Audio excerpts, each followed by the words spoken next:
Hey everybody, Dan with Kingdom Way with today's post to incite and outfit your kingdom leadership. Forgive me for my garb today. I just got done working out at my gym behind me, and so I just thought I'd do a quick video because I often get these bursts of inspiration, and I wanted to share something with you today. And first I want to start with a question. Have you ever found your thoughts getting in a doom loop? Or for those of you leading your company, your nonprofit organization, you've started seeing that negative toxicity in their thinking come out in actions and words. I know you've experienced it. I experience it. And I want to share with you a story. And then my question is, how do you deal with that? And in a way that can turn the doom loop into something that's God-honoring, productive, and get you moving forward on the things that will get you out of this challenging situation that you're in currently. Maybe even as you're listening now. So I was reading in 1 Kings chapter 18 and 19 about Elijah's story. And some of you may know of it, but he had this amazing mountaintop experience, a tremendous victory that God gave him, the prophets of Baal, and God showed up in an amazing way, and fire, and then he runs, and then he just finds himself in a dark place where he goes into a cave, and God appears to him and says, Elijah, why are you here? Have you ever found yourself there? You've got clarity, you're calling, you're running hard, and then all of a sudden you stop. It's like, why am I here right now? Why am I doing what I'm doing? And he got in this doom loop of thinking. And I remember reading in Henry Cloud's book, Leadership Boundaries, Boundaries for Leaders. He talks about 3 P's of doom loop thinking, and that's my terminology, but he talks about that it's easy for us to personalize it, then it becomes pervasive, and then it becomes permanent. And that's exactly what happened to Elijah. He had this amazing mountaintop experience, and he starts personalizing things like saying, I'm such a failure as a prophet because there's still people worshiping Baal, and I didn't have a good enough victory, right? And then that becomes pervasive. He says, I'm the only one left, and it's kind of, woe is me. And then that gets to almost being permanent, where he says, God, I'm done. I can't do this anymore. Just kill me, right? Have you ever been in that doom loop of thinking? So how do you correct it?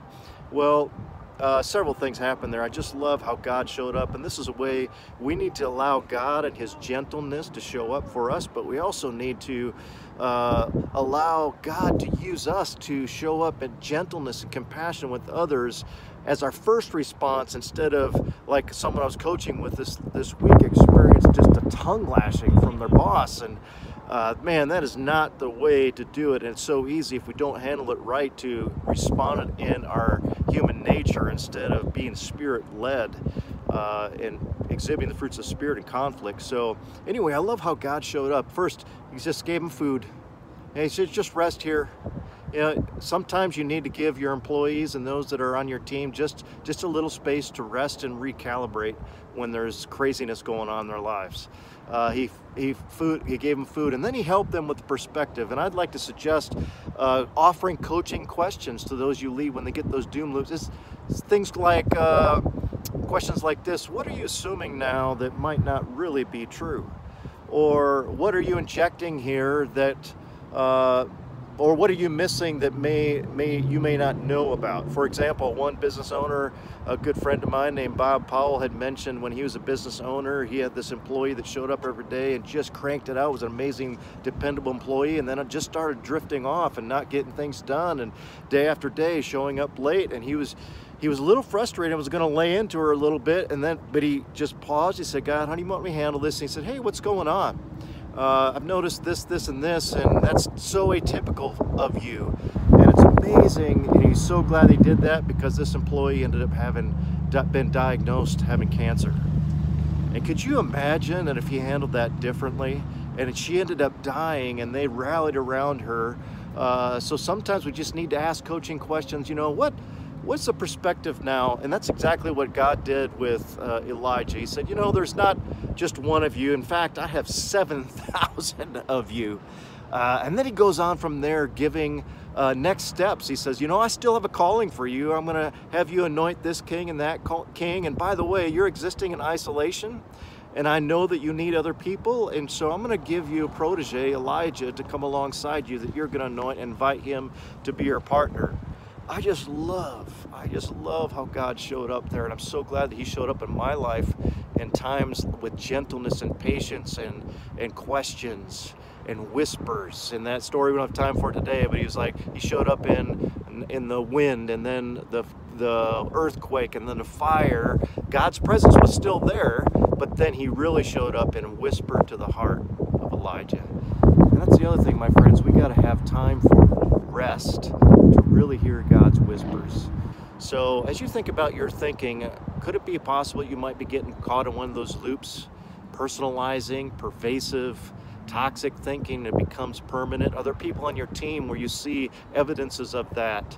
How can you press in with patience and gentleness and grace, but also challenging coaching questions will draw them out to find out what's really going on, helping them change their perspective and then get back on track. So I'd love to hear your story. What ways do you find yourself getting those doom loops of thinking? How do you turn that around, or turn to God to get help? And how do you help others? Please mention them in the comments below. I hope you found this helpful. And we love you, and we care about you deeply. And I pray for you, even as you're listening to this now, that God would use this in your life and your leadership in a special way. And please reach out to us if we can help. Don't forget to seek to make him famous today as you make your work and your ministry one. Lord bless you, everybody. Have a great day.